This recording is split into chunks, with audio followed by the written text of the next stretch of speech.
সেই প্রভাস তীর্থে আজকে যজ্ঞ হতে চলেছে। যজ্ঞের নাম কি? দানব্রত যজ্ঞ। চিঠি যখন গিয়ে রাধারানীকে দেওয়া হলো, সবাইকে চিঠি দেওয়া হয়েছে। মাতা যশোদা চিঠি পেয়ে ভাবলেন, ওরে কে কোথায় আছিস, তাড়াতাড়ি দধি দুগ্ধ ছানা ঘৃত ঘোল বের কর, আমার ছোট্ট ছেলে গোপাল এত বড় যজ্ঞ করতে চলেছে, ওর জন্য যে খাবার নিয়ে যেতে হবে। তাই মা যশোদা গেলেন।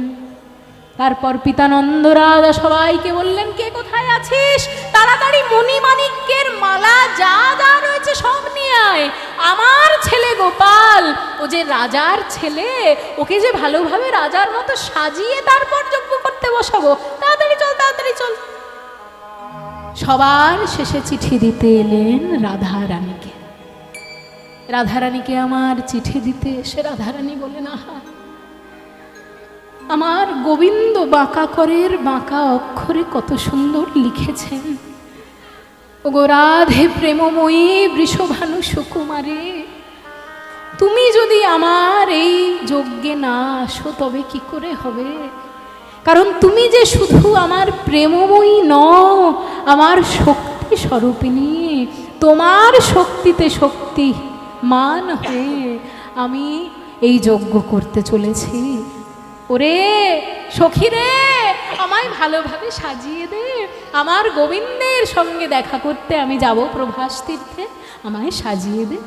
তাই সঙ্গিনী রঙ্গিনী প্রেম তরঙ্গিনী, সঙ্গিনী রঙ্গিনী প্রেম তরঙ্গিনী, আসিয়া মন্দির মাঝ দিয়া, আসিয়া মন্দির মাঝ, আর মদন মোহন মোহিতে যতনে, মদন মোহন মোহিতে যতনে, রাইকো করিল সাজ,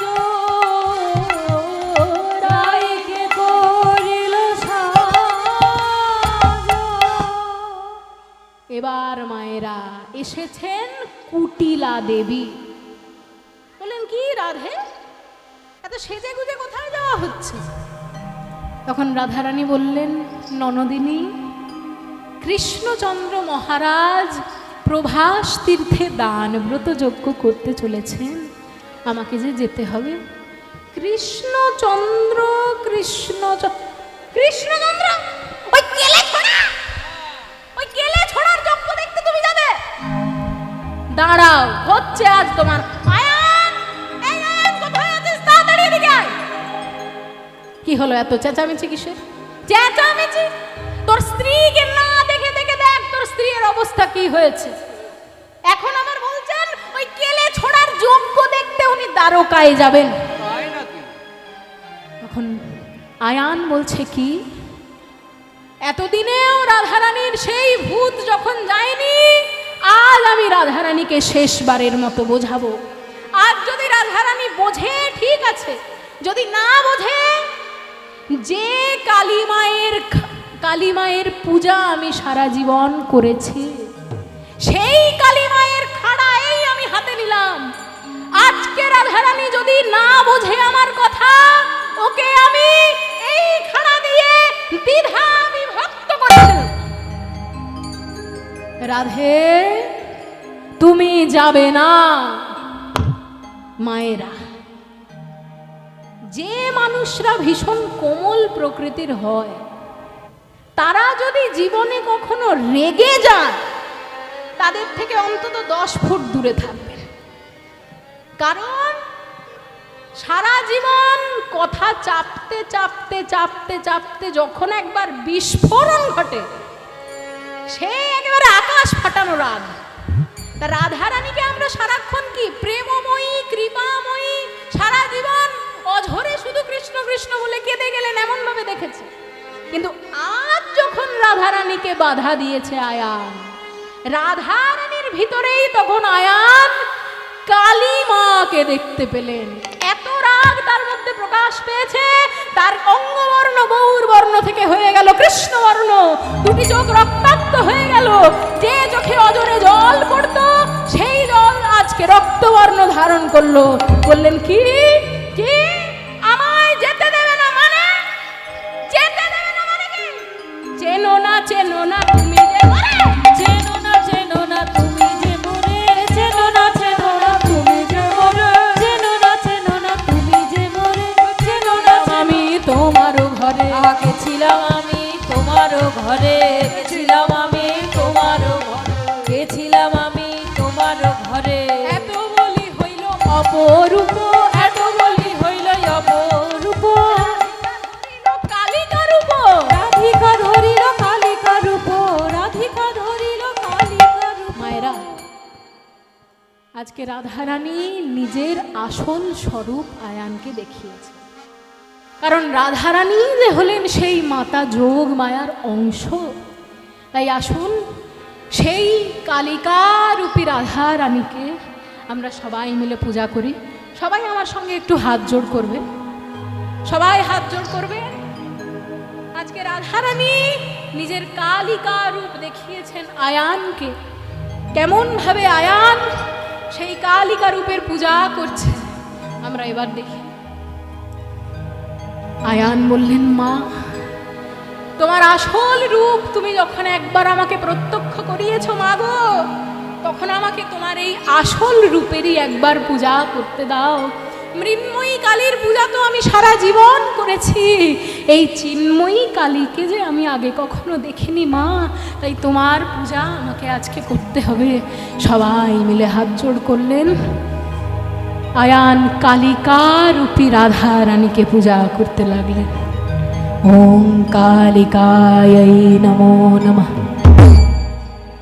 ত্বং স্বাহা ত্বং স্বধা ত্বং হিব ষটকার স্বরাত্মিকা সুধা ত্বমক্ষরে নিত্যে ত্রিধা মাত্রাত্মিকা স্থিতা হরিধা মাত্রা স্থিতা নিত্যা यानुच्चार्य विशेषतः त्वमेव सा त्वं सावित्री त्वं देवी जननी परा त्वयैव धार्यते सर्वं त्वयैतत् सृज्यते जगत् त्वयैतत् पाल्यते देवी त्वमत्स्यन्ते च सर्वदा सृष्टौ सृष्टिरूपा त्वं स्थितिरूपा च पालने तथा समृद्धिरूपान्ते जगतोऽस्य जगन्मये महाविद्या महामाया महामेधा महास्मृतिः महामोहा च भवति महादेवी महासुरी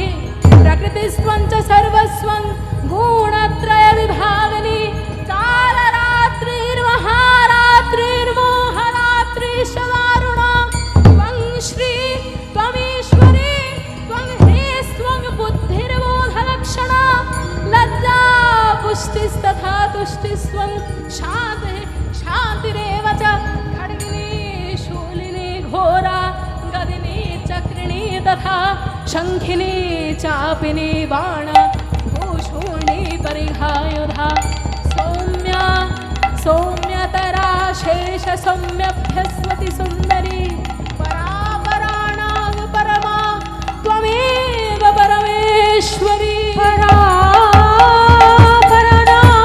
परमा त्वमेव परमेश्वरी परापराणां परमा त्वमेव परमेश्वरी परापराणां परमा त्वमेव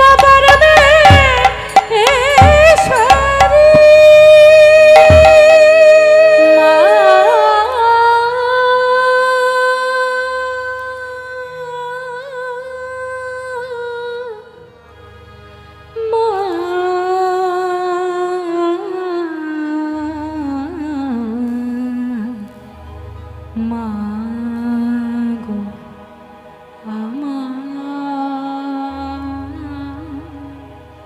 মা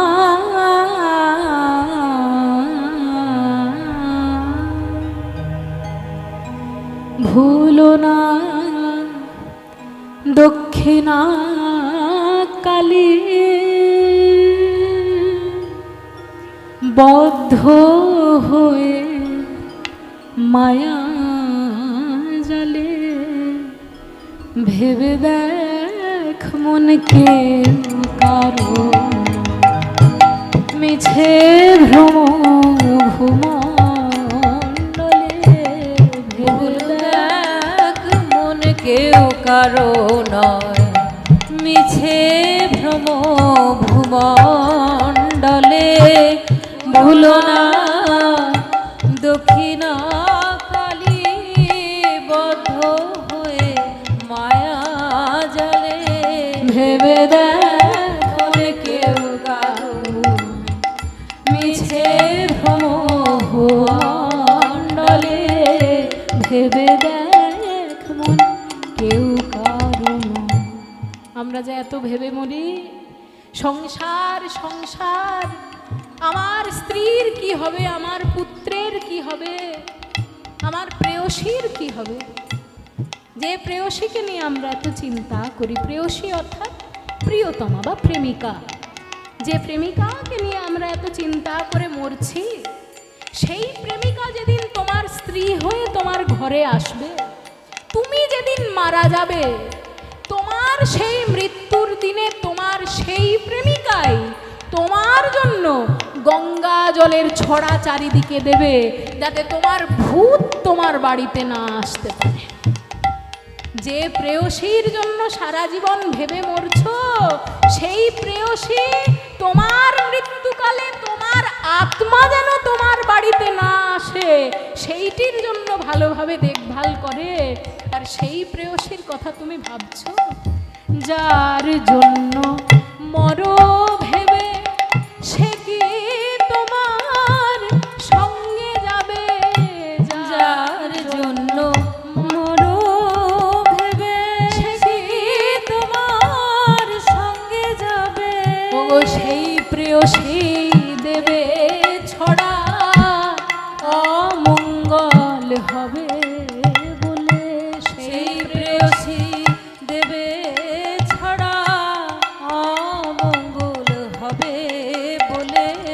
ভেবে দেখ মনে কেউ কারো নয় মিছে ভ্রম ভূমণ্ডলে।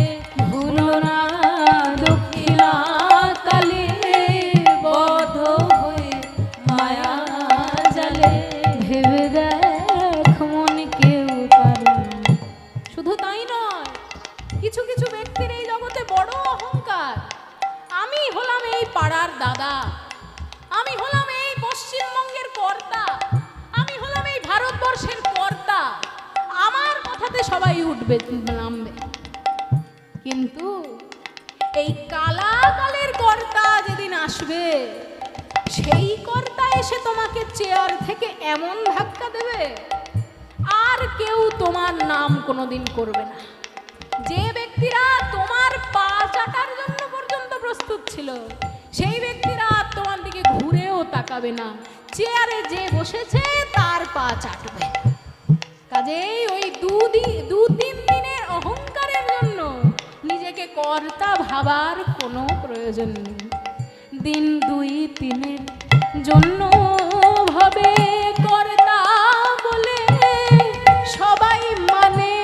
দিন দুই তিনের জন্য হবে কর্তা বলে সবাই সেই কর্তারে দেবে ফেলে কালাকালের কর্তা। ও সেই কর্তারে দেবে ফেলে কালাকালে কর্তা এলে।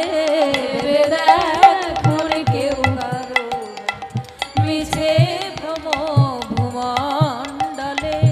ভুলো না দক্ষিণা কালী বদ্ধ হয়ে মায়া জালে। ভেবে দেখ মনে কেউ কারো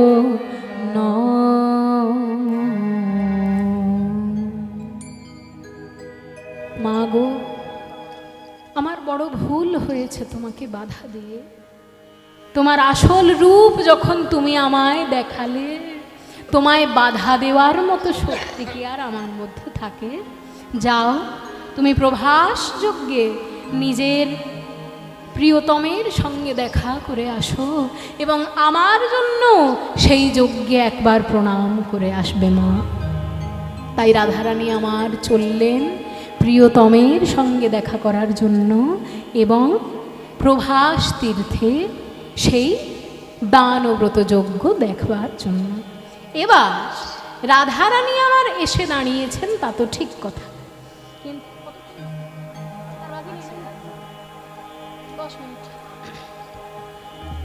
এবার রাধারানী যে আমার গেছেন, রাধারানী যাওয়ার আগে সেখানে পৌঁছেছেন আর একজন।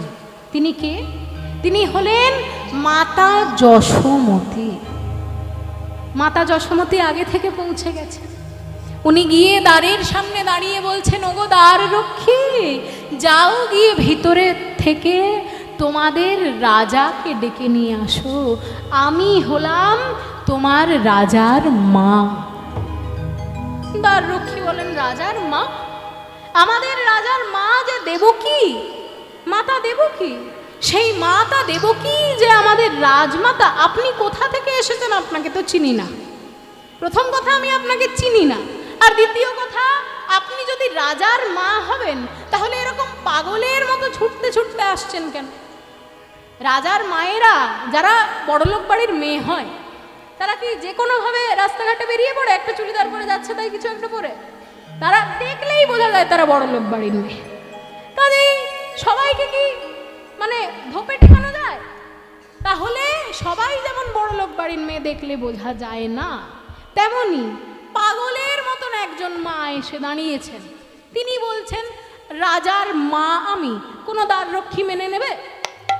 দ্বাররক্ষী বলছে, দাঁড়ান, আমি আগে আমাদের রাজাকে ডেকে আনবো, তারপর অন্য কোনো কথা।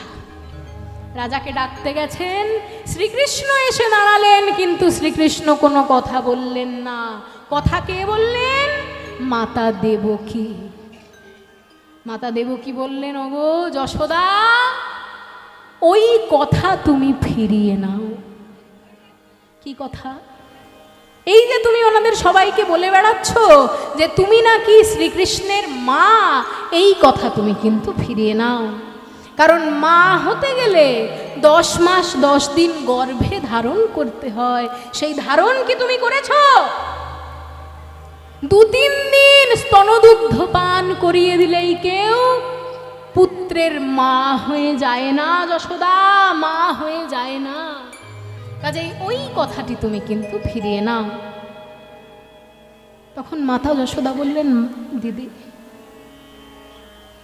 ছোটবেলায় গোপাল যখন দুপুরবেলা বাড়ি ফিরত না, খেলার জন্য সকালবেলা বেরিয়ে যেত, তো দুপুরবেলা বাড়ি ফিরত না, আমার মুখে কিন্তু একটাও ভাতের দানা উঠত না। গোপাল যতক্ষণ না বাড়িতে এসে আমার হাত থেকে কিছু খেয়ে নিচ্ছে, ততক্ষণ পর্যন্ত কিন্তু আমার মুখে একটি গ্রাসও যেত না। গোপালের খেলতে খেলতে যদি কোথাও আঁচড় লেগে যেত, তবে গোপালের যত না কষ্ট হতো, তার থেকেও 10 গুণ বেশি আমি কাঁদতাম। আর তুমি বলছো আমি ওর মা নই? ওকে যে আমিও বড় করলাম দিদি ছোটবেলা থেকে, আমি যে ছোটবেলা থেকে ওকে আমার ছেলে রূপে জেনেছি, আমি তো কিছুদিন আগে জানতে পারলাম যে ও আমার ছেলে নয়। ও মথুরায় যাওয়ার পর আমি জানতে পারলাম যে ও তোমার এবং বসুদেবের পুত্র, কিন্তু ছোটবেলা থেকে ওকে যে আমি নিজের ছেলে রূপে বড় করেছি দিদি। আর তুমি বললে যে ও আমার ছেলে নয়। এবার 2 মায়ের মধ্যে যখন দ্বন্দ্ব লেগেছে, মাতা যোগ মায়া নেমে এলেন। যোগ মায়া নেমে এসে 100টি কাপড় পরপর বিছিয়ে দিলেন। বললেন, কাপড়ের এই পারে দাঁড়াবেন 2জন মা এবং ওই পারে দাঁড়াবেন শ্রীকৃষ্ণ। 2জন মায়ের মধ্যে যার স্নেহধারা গিয়ে কৃষ্ণের বদনে পড়বে, সেই হবে গোবিন্দের আসল মা। মাতা দেবকী মনে মনে ভাবলেন, আমি তো জন্ম দিয়েছি শ্রীকৃষ্ণকে, আমার দুগ্ধ তো সে গ্রহণ করবে। তাই অহংকার ভরে যেই মাত্র মাত্র কাপড়ের সামনে গেলে তার দুগ্ধধারা দুটি কাপড়ও ভেদ করতে পারল না। আর মাতা যশোদা যেই সেই কাপড়ের সামনে গেছেন, কাপড়ের ওই পার থেকে শ্রীকৃষ্ণের একটু গলার আওয়াজ শুনতে পেয়েছেন। সেই আওয়াজ শুনে হা গোপাল বলে যেই একবার চেঁচিয়েছেন, তার স্তনদুগ্ধ 100টি কাপড় ভেদ করে গিয়ে শ্রী গোবিন্দ বদনে পড়ল। কিন্তু কেন এমন হলো? দুজনেই তো মা, একজন জন্মদাত্রী, একজন পালন কর্ত্রী, তবু একজনের দুগ্ধ তিনি নিলেন, আরেকজনের নিলেন না। কেন এমনটি হলো? এইটি জানার জন্য আমাদেরকে এনাদের দুজনের পূর্বজন্মে ফিরে যেতে হবে। মাতা দেবকী ছিলেন পূর্বজন্মে মাতা কৈকেয়ী। রামচন্দ্র যেদিন বনবাসের জন্য বেরোবেন, সেই দিন মাতা কৌশল্যা একটা সোনার বাটিতে গরুর দুধ এনে খাওয়াতে গেলেন রামচন্দ্রকে। রামচন্দ্র যেই সেই দুগ্ধ পান করতে যাবেন, মা কৈকেয়ী এসে এক ধাক্কায় সেই দুধের বাটি ফেলে দিলেন। বললেন, রামচন্দ্র, তোমার বনবাস শুরু হয়েছে আজকে থেকে, অর্থাৎ আজকে থেকেই এই রাজপ্রাসাদের সমস্ত জিনিসের উপর থেকে তোমার অধিকার শেষ। এই রাজপ্রাসাদের গরুর দুধও তোমার নয়, সোনার বাটিও তোমার নয়। তাহলে কোন অধিকারে তুমি দুগ্ধের বাটি মুখের কাছে নিয়ে এসেছো? যাও, বেরিয়ে যাও, এই রাজপ্রাসাদে আর তোমার কোনো স্থান নেই। রামচন্দ্র তাই করলেন। সীতা দেবী এবং ভ্রাতা লক্ষ্মণকে নিয়ে বেরিয়ে গেলেন বনবাসের জন্য। 14 বছর পর যখন বনবাস থেকে ফিরে এসেছেন, নিজের মায়ের কাছে না গিয়ে আগে গেলেন মাতা কৈকেয়ীর কাছে। মাতা কৈকেয়ীর দুটি চরণ বুকের মধ্যে জড়িয়ে ধরে বললেন, মা গো, তুমি আমায় আশীর্বাদ করো, কারণ তুমি হলে আমার শিক্ষা গুরু। তুমি যদি আমায় বনবাসে না পাঠাতে, আমি যে জানতেই পারতাম না যে চণ্ডালদের সঙ্গে, বানরদের সঙ্গে, রাক্ষসদের সঙ্গেও বন্ধুত্ব করা যায়। আমি যে জানতেই পারতাম না যে শুধু রাজবাড়িতে, রাজপ্রাসাদেই সুখ আছে। আমি সেইটি জেনেই থাকতাম, কিন্তু বনের মধ্যেও যে এত শান্তি আছে তা আমি জানতে পারতাম না যদি তুমি আমায় বনবাসে না পাঠাতে। তাই তুমি হলে আমার শিক্ষা গুরুমা, তুমি আমায় প্রাণ ভরে আশীর্বাদ করো। মাতা কৈকেয়ী তখন বলছেন, বাবা, আমি তোকে কষ্ট দেওয়ার জন্য তোকে 14 বছর বনবাসে পাঠিয়েছিলাম।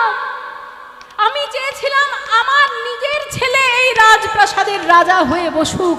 আমি চেয়েছিলাম তুই যদি বনবাসে যাস, কোনো একটা হিংস্র প্রাণী তোকে আক্রমণ করুক আর তোর কিছু একটা হয়ে যাক, তুই আর রাজা হতে না পারিস। এই চিন্তায় আমি তোকে বনবাসে পাঠিয়েছিলাম। কিন্তু আজ তুই বনবাস থেকে ফিরে এসে আমাকে বলছিস যে আমি যেন তোকে আশীর্বাদ করি। বাবা, এ জন্মে আমি অনেক পাপ করেছি তা আমি জানি, কিন্তু যদি একটিও পুণ্য করে থাকি, সেই পুণ্যের বলে আমি বিধাতার কাছে চাইলাম, ওহে বিধাতা, আগামী জন্মে যেন দশরথ নন্দন শ্রীরামচন্দ্রকে আমি নিজের গর্ভের ছেলে রূপে পাই।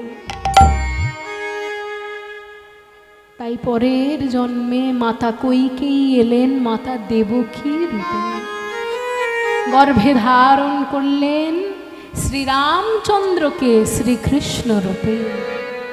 কিন্তু সেই যে দুধের বাটি মুখ থেকে ফেলে দিয়েছিলেন। তাই মাতা দেবকীর দুগ্ধ শ্রীকৃষ্ণ একদিনও জীবনে কিন্তু গ্রহণ করেননি। ভেবে দেখুন, যেদিন যে রাতে জন্ম হয়েছে শ্রীকৃষ্ণের, সেই রাতেই কিন্তু শ্রীকৃষ্ণ কারাগার থেকে চলে যান নন্দালয়ে। অর্থাৎ সেই রাতেও কিন্তু মাতা দেবকীর দুগ্ধ শ্রীকৃষ্ণ গ্রহণ করেননি। কিন্তু মাতা যশোদার দুগ্ধ কেন আজীবন গ্রহণ করে গেলেন শ্রীকৃষ্ণ? কারণ মাতা যশোদা ছিলেন পূর্বজন্মে ধরা দেবী। ধরা দেবী ছিলেন অত্যন্ত অতিথি পরায়ণা। তিনি নিজে যদি কোনো কিছু না খেতে পারতেন তবু সহ্য করে থাকতেন, কিন্তু অতিথি যদি বাড়িতে আসতো তাকে না খাইয়ে বাড়ি থেকে বাইরে যেতে দিতেন না। একদিন বাড়িতে খাওয়ার মতো কিছু নেই, তিনি নিজেও উপোসে রয়েছেন, তার স্বামীও উপোসে রয়েছেন। দুপুরবেলা স্বামী যখন বাড়িতে নেই, কাজে চলে গেছেন, এমন সময় এক অতিথি বাড়িতে এলো। অতিথি বললেন, মা আমায় কিছু খেতে দাও। অতিথিকে খাবার দেওয়ার জন্য ধরা দেবী সারা বাড়ি খুঁজতে লাগলেন কিছু পান কিনা। দেখেন বাড়িতে খেতে দেওয়ার মতো কিছুই নেই। তাই তিনি সোজা চলে গেলেন মুদিখানার দোকানে। মুদিখানার দোকানদারকে গিয়ে পায়ে ধরে বলছে, ও দাদা, আজকের দিনের জন্য তুমি আমায় কিছু ধার দিতে পারবে? শুধু আজকের দিনের জন্য, আমরা নিজেরা খাবো তার জন্য কিন্তু আমি ধার চাইনি। আমাদের বাড়িতে এক অতিথি এসেছে, তার জন্য যদি আপনি কিছু ধার দেন বড় কৃপা হবে আপনার। তখন মুদিখানার দোকানদার বলছে, তুমি কি পাগল হয়েছো? গত কতদিন ধরে তোমাদের ধার শোধ করনি সেটার কি কোনো ধারণা আছে? কতদিন ধার শোধ করনি? শোনো, যদি তোমরা কোনো কিছু বন্ধক না রাখো তাহলে কিন্তু আমি তোমাদেরকে খেতে দেব না। বন্ধক না রাখলে আমি ধার দেব না। ধরা দেবী সেই কথা শুনে হেসে ফেললে। দাদা, যে বাড়িটাতে আমরা থাকি সেই বাড়িটাই তো বন্ধক পড়ে রয়েছে একজনের কাছে। বন্ধক দেওয়ার মতো কি আমাদের বাড়িতে কিছু আছে?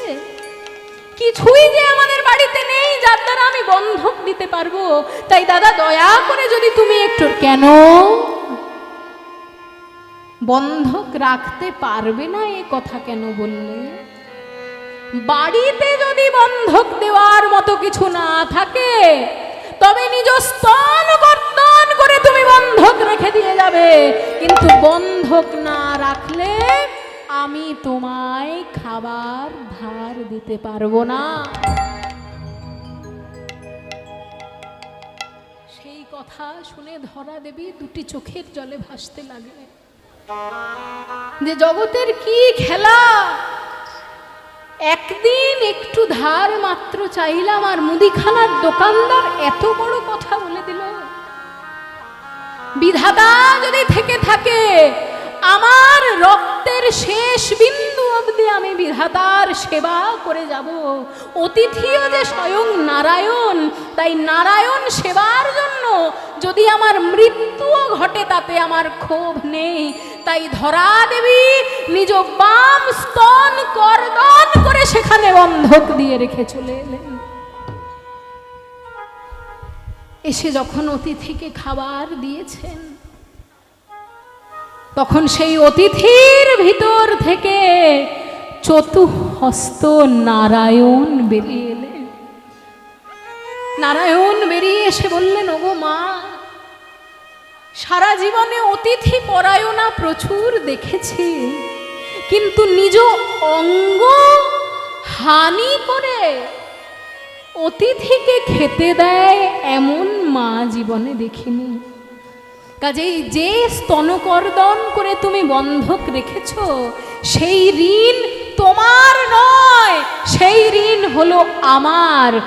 আগামী জন্মে তুমি হবে মাতা যশোদা এবং আমি হব দেবকী নন্দন শ্রীকৃষ্ণ। যে স্তনের ঋণ তুমি এ জন্মে আমাকে দিয়ে গেলে, আগামী জন্মে আমি তোমার স্তনদুগ্ধ আজীবন পান করে সেই ঋণ শোধ করব। তাই মাতা যশোদা এলেন এবং রাধা রানী এলেন, বললেন, হা কৃষ্ণ কোথায়, কৃষ্ণ কোথায় প্রাণ বধুয়া, ঘরের বাহির কইলে আমায় বাঁশি শোনায়। ওগো ঘরের আমার গোবিন্দ আজকে দ্বারকাপতি রূপে এসেছে, তো ওই দ্বারকাপতি শ্রীকৃষ্ণকে তো আমি চাই না। ওকে বল, যে শ্রীকৃষ্ণকে আমি ভালোবেসেছি সেই রাখাল রাজা শ্রীকৃষ্ণকে আমার কাছে ফিরিয়ে দিতে। তাই যোগমায়া সরি হরি রচি বৃন্দাবনপুরে, যোগমায়া সরি হরি রচি বৃন্দাবনপুরে, রাধিকারে দর্শন দিল, রাধিকারে দর্শন দিল, আর যে যা চাইলো তাই দিল, সবার আশা মিটাইল, যে যা চাইল তাই দিল, সবার আশা মিটাইল, সৌভাগ্য সম্পন্ন হইল, প্রভাত